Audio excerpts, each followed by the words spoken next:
Hey, everybody. Welcome to the show. And today I get to hang out with my friend, Austin Galloway, who is a health coach. And so we're going to jump into his story a bit. Welcome to the show, Austin.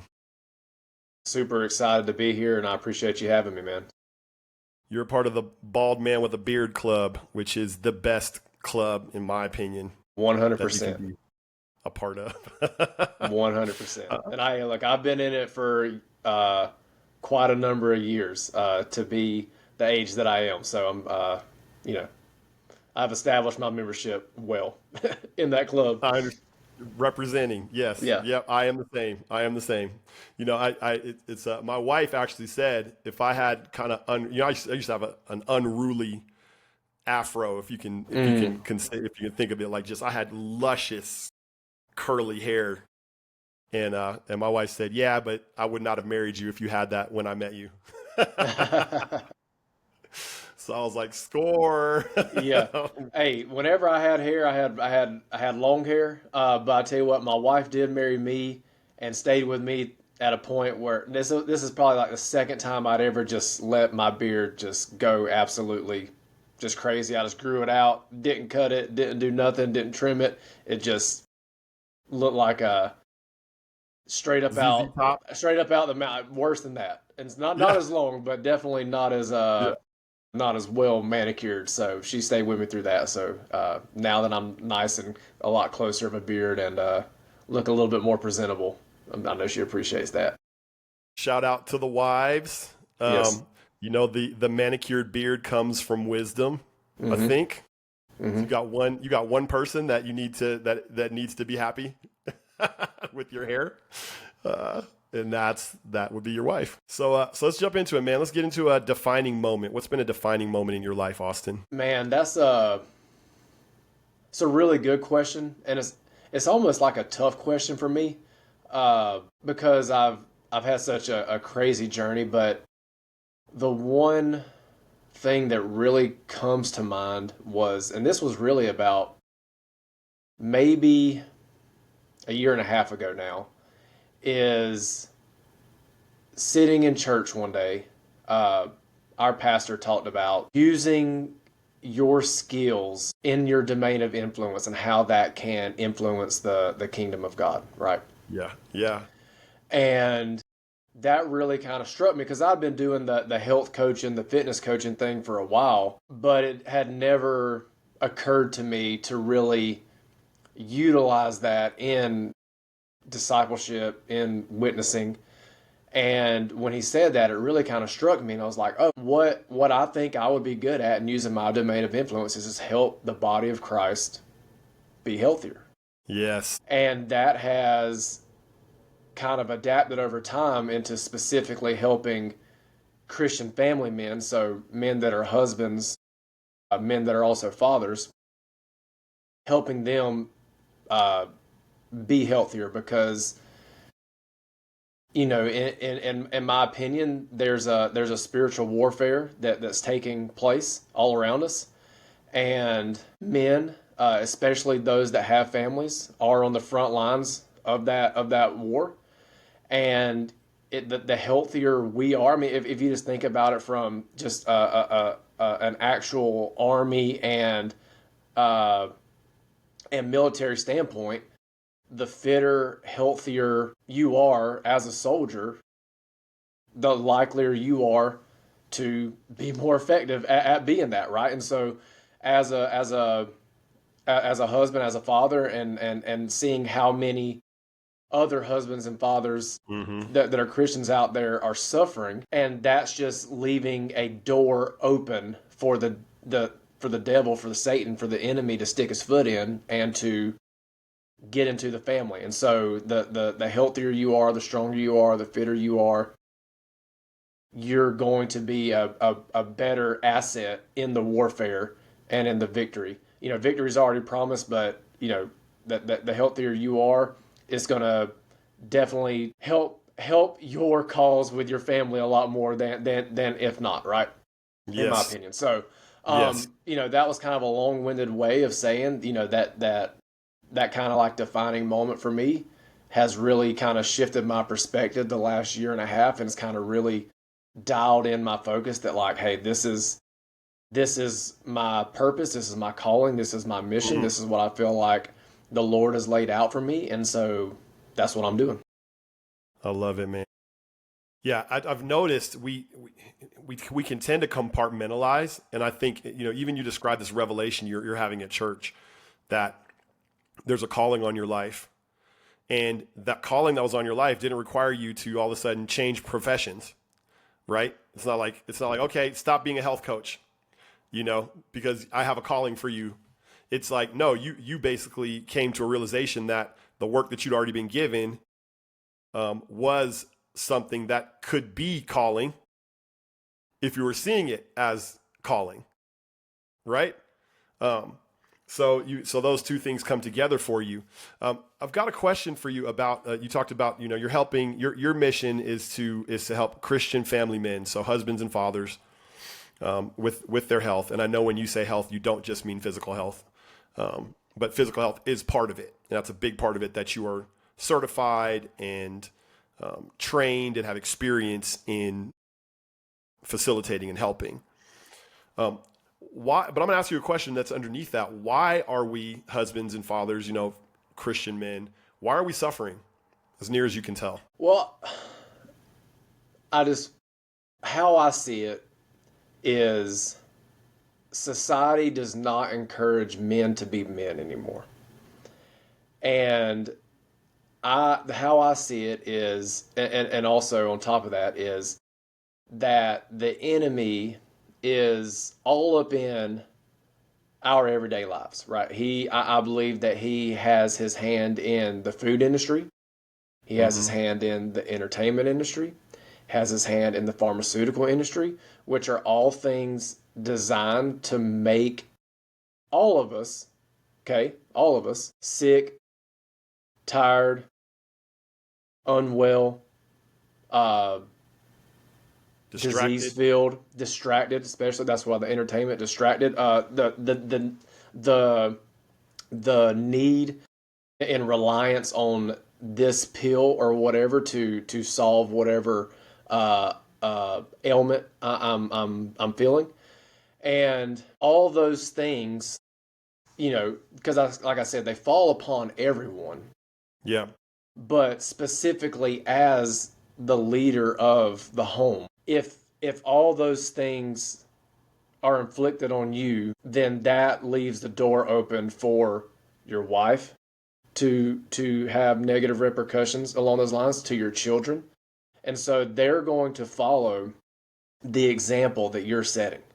And so if I'm distracted, if I'm overweight or obese or unhealthy, right? If I'm reliant on the pharmaceutical industry just to make me feel some type of way better than I would otherwise, then there's a far higher likelihood that my family is going to be in that same boat.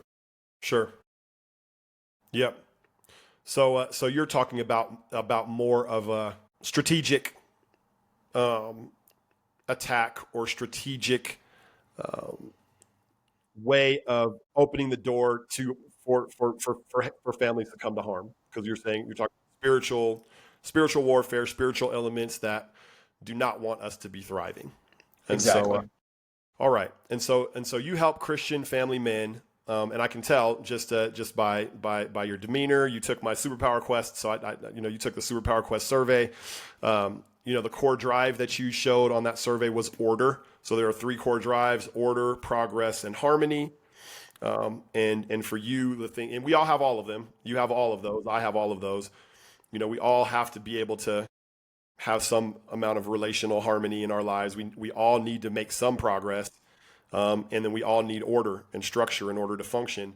But everybody has something that rises to the top. And so for you, it's order that rises to the top, which makes sense. You're trying to help people set their bodies in order, right? And set their minds and their hearts in order to be able to withstand and to thrive and to function in the midst of opposition. And then your hero types you put as leader and organizer. So the leader is going to be somebody who coaches, somebody who advises, somebody who assembles, who exhorts, who helps gather the troops and set them in order towards something higher, right? That's the leader. And then the organizer is a systems thinker. So it's a person who understands systems, understands structures, thinks in more of a systematic way, thinks in more of a ritualistic way, right? And so both of those things I can imagine are really helpful in you exercising your calling to men. So can you give us an idea? When a Christian family man reaches out to you, what does it look like from from the initial outreach, and then that kind of that initial process of you deciding, is this a good person for me to work with, all that kind of stuff? How does that look? Well, typically, what's going to happen is they're noticing a trend in themselves that they don't want to feed over into their family, or Yeah. they're noticing a trend that has already bled over into that, right? Yep. And so they're noticing, like, I don't have energy to keep up with my kids.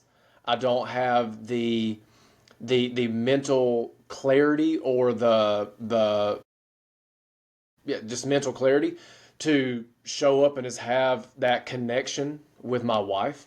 Yep.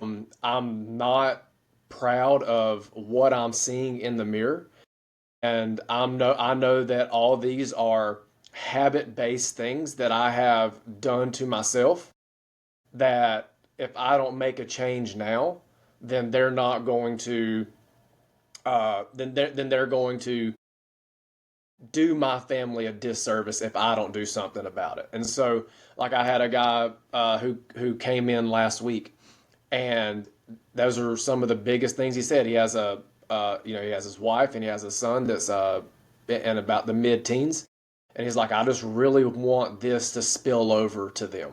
He's like, he's having some health problems, of where he's having like high blood pressure issues, and he's just unable to have the energy and keep up and do things the way that he wants to do them. And he knows if he doesn't do something about it right now, then all it's going to do is he's going to be a burden for his family, and he doesn't want to be that burden in the future. He wants to be a leader, not a burden. And so when someone initially comes in, that's really what's on their mind is, I'm noticing that if I keep doing what I'm doing in 5 years, 10 years, 20 years, 30 years, I'm either going to be, one, a burden, or two, I'm not going to be around. I'm going to be dead. Yeah. And as morbid as it is to think about that, that is a common thing that people say is, I don't want my wife to have to take the load of what I'm unable to carry in that moment, or I'm just not going to be around to do anything at all because of what I'm doing. Like, I don't want to have a heart attack in 5 years. I don't want to be completely physically unable to do anything. And that leads to other people having to, pick up the slack. Yeah. Yeah, that makes sense. I'm writing down some characteristics of the person, and you tell me if these fit as a person that's tending to come to you for help. It's a person who's ready to take responsibility. It sounds like a person who understands the stakes, right? Has a felt experience of the stakes. I could die or I could be a burden, right? I would imagine they're coming to you with health issues. They already have health issues. Is that typically the case? Uh, Typically, now within my own personal scope, I can't diagnose or Right. do things that Right. say, hey, we're going to fix this. The most common thing is men who are overweight and Yep. inactive, and Yep. they want to lose weight, get to a healthier body fat percentage, and install a system that helps them work out consistently to where they feel disciplined, and can do something that's sustainable. So, but yes, I mean, the most common thing would be high blood pressure, which is a specific diagnosis, but then just being overweight or obese, high cholesterol, things like that would, but yes, typically there is some underlying current health problem that is sending a signal to them that says, I need to change. Right. And then whatever that combination of factors is bringing them to a moment of crisis, right? Because when we come to that moment of crisis, we're ready to change, or we're ready to try, right? We're often ready to try when something happens, or you just got a flash of an image of your family trying to make it without you, right? And you put two and two together. So that makes sense. Now you said something in there that's making me, I think, understand this even more. Install a system, right? So you've got somebody that's overweight, inactive, high blood pressure. They've got these indicators of poor health, and they want, you're going to help install a system that's going to make them feel confident and empowered that they can create long-term sustainable change. Are you coming up? Is another thing, another feature you're seeing, like these are people that have tried and failed before? Are Yeah. those people coming to you?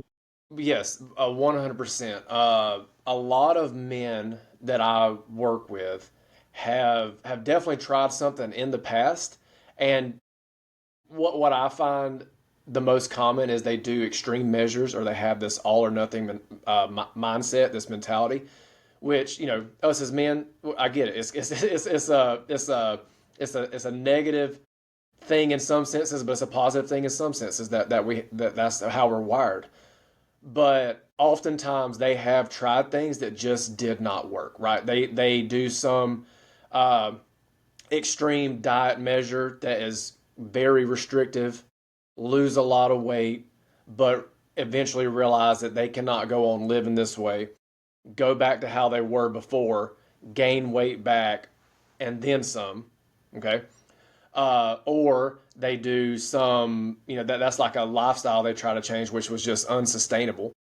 Others, maybe it's like a 75-day quick fix of like, hey, I'm going to do all uh, these high discipline things, and by the end of it, I just go back to who I was beforehand. So basically, what I'm getting at is there was never anything that actually was learned that set them up for long term success. It was just, this is what I'm going to do. I'm going to take this shortcut. I want to do this quick fix that never works out in the long run. That is one of the most common things that I come across with men, is like, hey, I have lost weight before. I lost 30 pounds, but then I gained back 50, right? I tried working out every single day for 60 to 90 minutes a day. I also did 30 minutes of cardio every day. I just couldn't keep that up.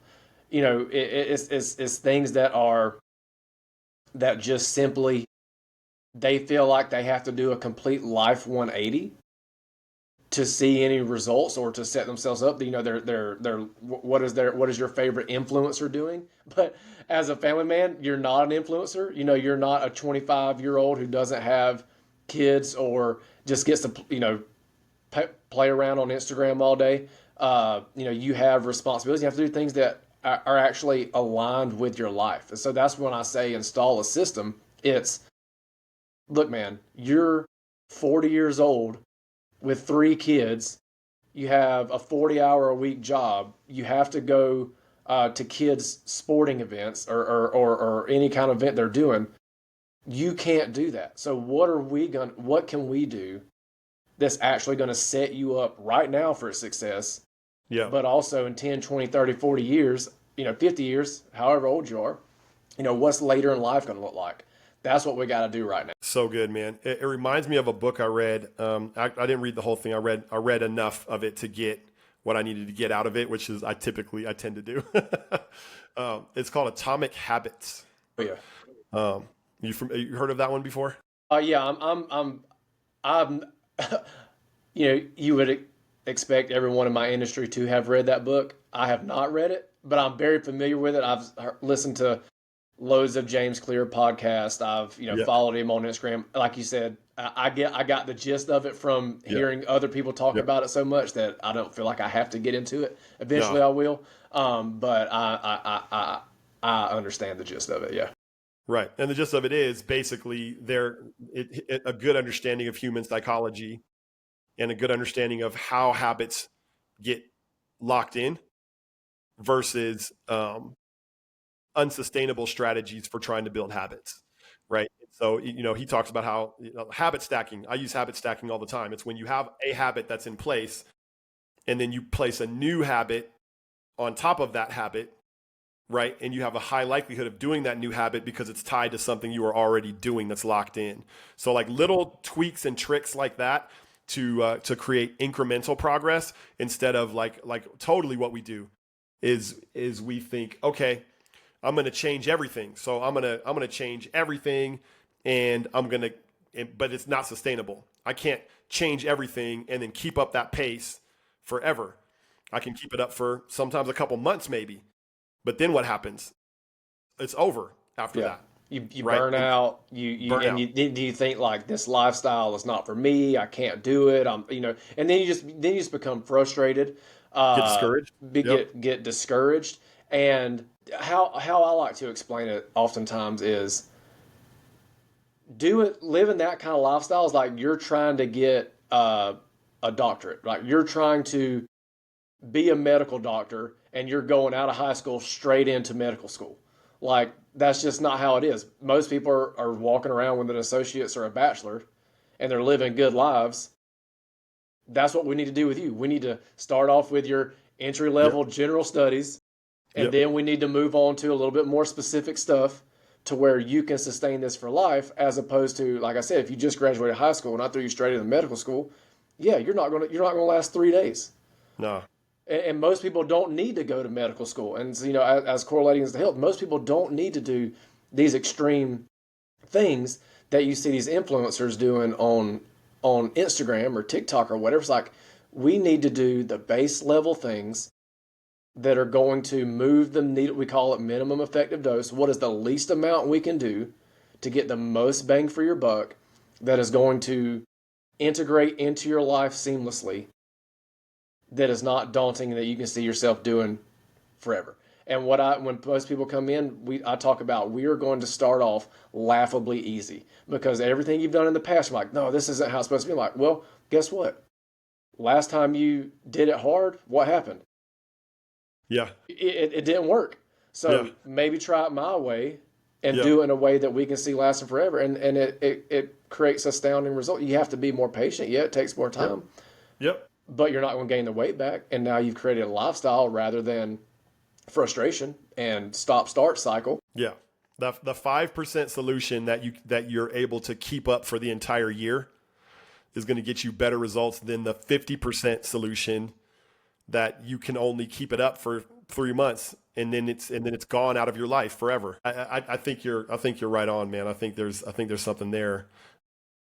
And so that was going to be my next question was how are you different? First, I'm going to say what I hear in terms of what makes you different. I think that I'm going to tie this to a lesson that I've learned in my 40s, which is so often it's not so much knowing what to do. You know what I mean? Like, yes, there's a wisdom element, but it's the ongoing accountability with someone who loves you that often leads to the transformation, right? And so, I'll give you an example. I have a coach, a business coach, operations coach. I meet with Nate. Nate Ulrich is his name. He's an incredible, incredible man. But the brother's been pouring into me for the last, I don't know, 7 or 8 years. I meet with him every 2 weeks. And in that time, he listens to me. He knows my situation. He knows it extremely well. He listens to me, listens for the cues and the clues, and then almost always discerns like, okay, Johnny, here's the thing that maybe you need to do that you're not doing. Let me just name it. And I listen to him and I do what he says because I know he loves me. I know he's invested in my life. He cares about me, and he can see. He can stand outside of me, see my whole situation, and see my whole journey, and has a very So if he tells me, hey, this is the next step you need to take, I believe him because he's seen my whole journey, right? A lot of times, the thing that he's telling me, I kind of knew it. I've been with him long enough where it's not like I don't know. But I needed a person. right? Like, why am I still with him? I've learned what he has to, I've learned so much of what he has to teach me. Am I still with him, and why do I still get value? Well, the reason I still get value is because we were never meant to walk this life alone.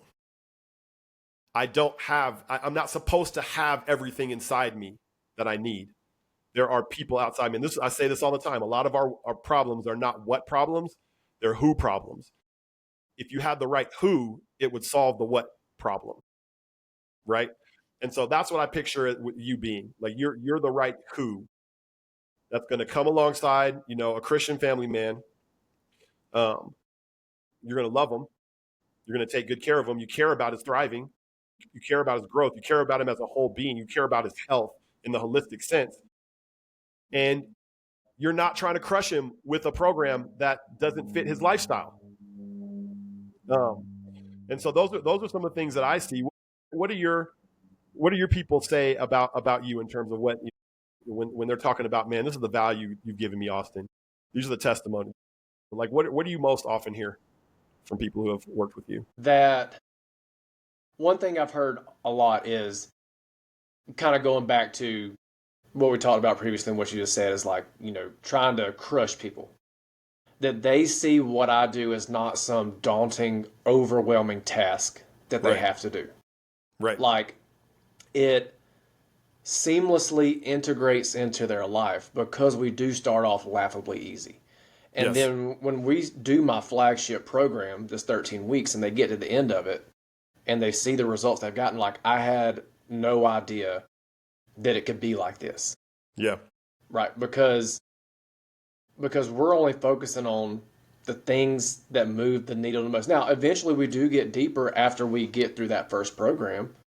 We don't get crazy deep. Like I said, we go from, hey, we got our general studies knocked out. Now let's just go get our bachelor's. Like, but we're not really ever going into medical. And I don't, and kind of using that same analogy of medical school, to me, that's like the people who are already, if we're thinking about from this sense, like you're already a pretty smart cat, so Yeah. you're going to go to medical school just to move the needle just a little bit more.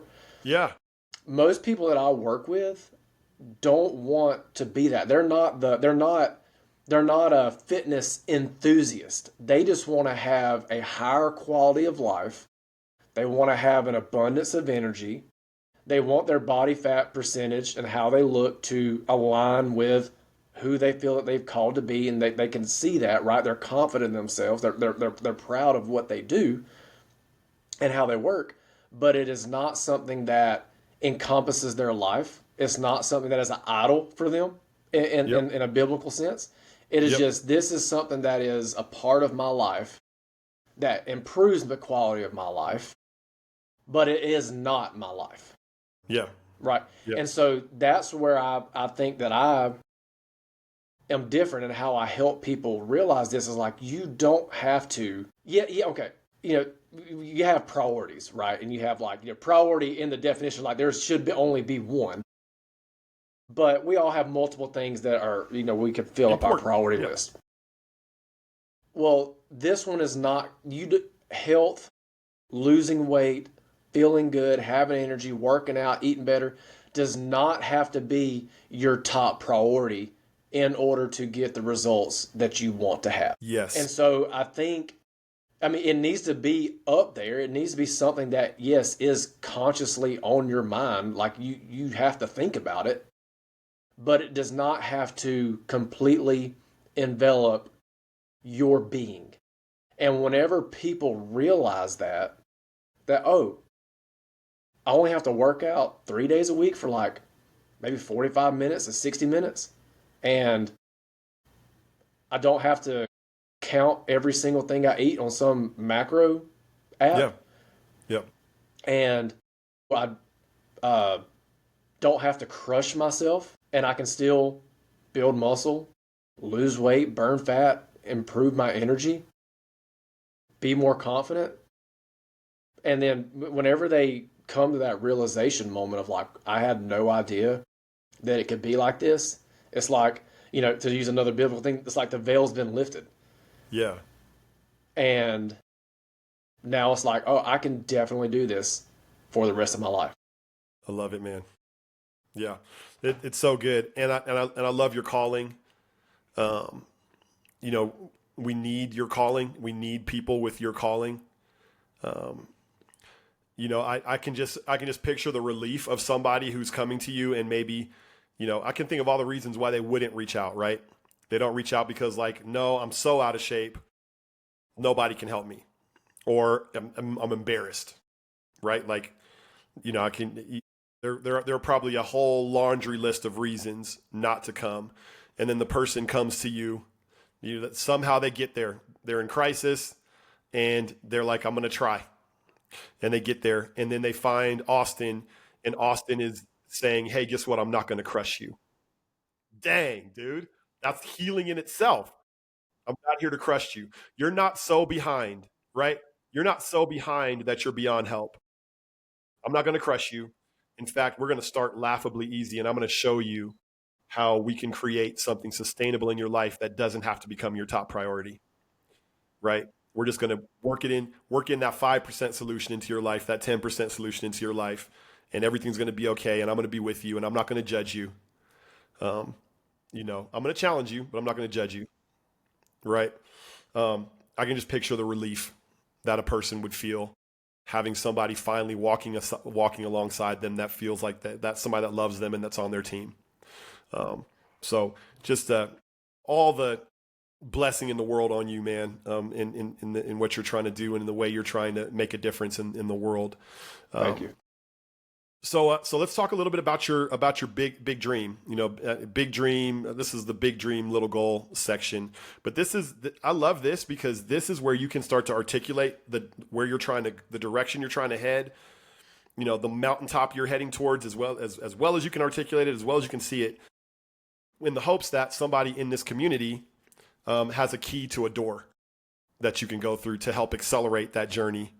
Because that's what this community is all about is keys and using our keys to open doors for other people. So tell me about your dream. And there's three types of dreams you could get into. There's lifestyle dream, which is like, this is kind of what I'd like to experience in my life. There is impact dream, right? This is the difference I want to make in the world. And then there's internal dream, which is, these are some areas I'd like to grow internally. You pick one from any of those categories, and then let us know which category you picked. Yeah. Well, I can give you one for each and try to keep it short. But sure. Talking about lifestyle, the dream there is to have 100 acres, and using that property as a destination point for family, friends, or people that I work with. Me and my wife want to hold retreats a couple times a year out there on our property, from a faith-based perspective, and we don't know exactly what that looks like, but we just feel like the Lord is calling us to be a sense of peace for people, to be a place where they can come and relax. Like what we talk about is, like, whenever our friends or our family, they start thinking about what they want to do for vacation, they want to come to our property, our land, and like that's the first thought that they have, because it provides that with them, and they know they can be around good, Jesus loving people that are going to fill their cup, and it's not going to be like a draining, like, Disney trip or something like that, but they're going there to have their batteries charged, and to just feel peace. And we want to live in a place to where there's loads of activities, primarily like physical outdoor activities that you can go do. Yeah. And you never get tired of it, right? And so that's kind of like our lifestyle, or my lifestyle dream, and my wife's lifestyle dream is to be able to do that, and to provide that for other people. Yes. But to be a little selfish, we get to live there, so that's pretty awesome. But 100%. But that's a lifestyle dream. Yeah. Yeah, but I really want it to be a place of service for others. And then let's stop there for a second. Go ahead. I pray the Lord gives that to you, brother, because I could see you, and I love that it's yours and you and your wife having that dream together, right? So so there's a hospitality I hear in that dream. Yeah. Is that a gift that you and your wife have together? the gift of hospitality?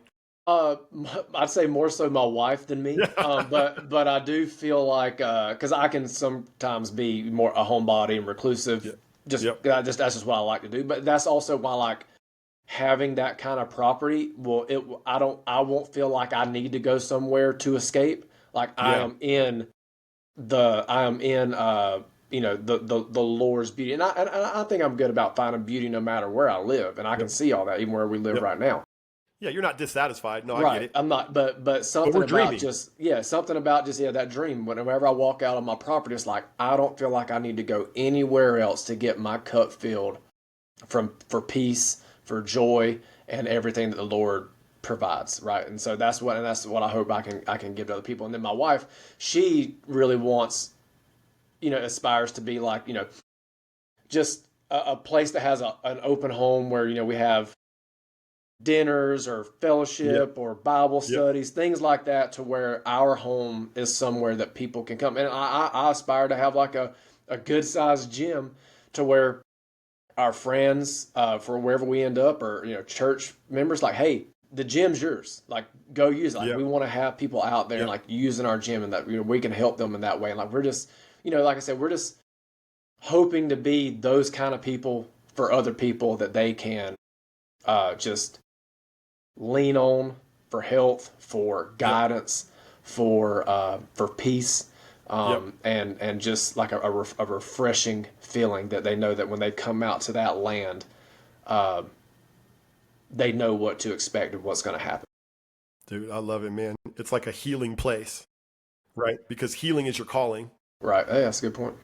right? And so you're out in the world doing the work of healing, but then you want a place where people can come away from the world that has so much destructiveness in it, and pain and suffering and difficulty. You want to create a place where they can recover. Yeah, man. And I can, yeah, you and your wife are going to just take good care of people. That's the plan, Lord willing. Yeah. Yeah, Uh, man. and Very then cool. the other ones, if you want me, if I can dive into Yep. those. Go. Okay, so it was lifestyle. What was the second one you said? Impact and then Impact. internal. Yep. So impact would be 10-year goal is to help 10,000 men, whether that's through one-on-one clients, through community members, through just one-off customers. The three C's: clients, community, or customers. And 10-year goal, that's the impact I want to have, is 10,000 men have been serviced in some way through what my business provides. So that's kind of my impact goal there. And that could be a coach. They signed up for coaching. That could be Yeah. they bought a product. I mean, you have some Mm-hmm. products that you'll be selling, and Yep. so probably some sort of a transaction that's led to Exactly. them Yeah. having some form of And not engagement with you. 10,000 transactions, but 10,000 individual men. One man may have 10 transactions, one may Yep. have one, but it's Yep. 10,000 separate men.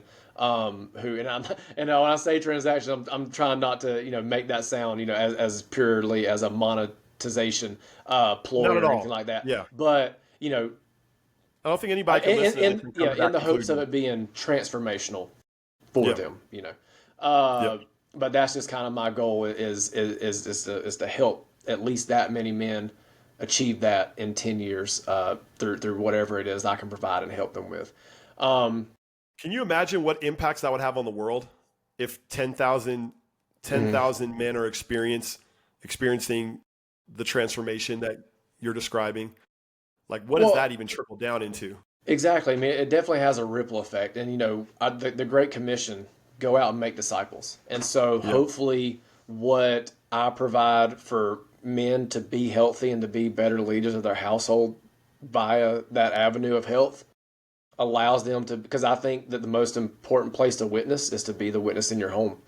And if if you being healthier helps you be a better witness, helps you be a better disciple in your own home, then there's 10,000 men, and like I said, I try to help Christian family men who have a wife. So there's 20,000 people affected. 20,000. And then Yeah. assuming you have one kid, that's 30,000, Yeah. and then they're going to see that and then go spread that out. Yep. I mean, Yep. it's an unfathomable that honestly I've never thought about till right now of what that So can cool. actually do. So And cool. so I'm grateful to have the opportunity to be that kind of person for other people. Yeah, man. All right. Did you have an internal one you wanted to share? Describe that one again. So internal goal is ways that you want to grow or change on the Mm. inside, Yeah. Okay. right? So, So uh, I mean, really, it's just my daily prayer. It's just surrender to the Lord's will, and a saying that I have for myself is just obedience over outcome. And yeah, so it's just, Lord, what's your will? I want to surrender to that, and I want to be obedient. And day after day, hopefully, I get a lot better at it. The more I pray it, and the more the Holy Spirit can fill me and kind of help me live into that. yeah, yeah, man. So good. You have refreshingly clear dreams, right? And so I love that now people can know. All right, he's looking to impact 10,000 men, Christian family men, over the next 10 years. Super clear, right? And how's that going to happen? That's going to happen through you getting the word out, through more people getting exposed to your content. I know you're big on Instagram, right? What's your Instagram handle so other So people can? yeah, so it's coach.alston.galloway. Okay, coach.austin.galloway, pretty easy. So that's your main mechanism right now for getting the word out. Yes, Right. Yeah, is Instagram. that's we could say that would be for just general content Yeah. for the most part, but then also I have a newsletter that I send out Monday through Friday that gives a little bit more insight on a lot of things. Okay, newsletter, cool. So you got a Yep. newsletter going on. So that's one thing. And then even going back to your lifestyle goal, the 100 acres. If anybody out there has got 100 acres that they want to give away, Yeah. Preferably Northeast Tennessee, but I'm not going to be yeah, upset about it. Just you're not send me gonna a be link upset if out. somebody's Yeah. like Alaska, Yeah. Yeah. Yeah. yeah, or whatever. But yeah, or anybody who really, if something lit up for you listening to Austin and you feel like you've got a key to a door for him, then reach out to me and I'll give you some next steps when in the actual article that accompanies this video. So excellent, man. This is exactly what I was hoping for, Austin. Just to get to know you, to get to know your mission, who you are in the kingdom, what you're trying to do in the world, how you're trying to grow, who you're trying to help. I just love the treasure. I it's like every human is a treasure. Every human is a treasure. You're a treasure, man. Like, and then you open the lid on that treasure box and you look inside and you get to see exactly what kind is gold in there, is rubies, diamonds, like what's in there, and then we get to just stand in awe that an Austin Galloway exists in the world with a calling to help people become more healthy, starting, specifically Christian family men, and specifically starting with physical health as the entry point to holistic health and growth in the kingdom. So God bless the work that you're doing, Austin, man. I appreciate you a lot for joining Thanks, us man. today. Yeah. Glad to be here. And everybody that was here up to this time, thank you for sticking with us, and we'll check you next time. Take it easy.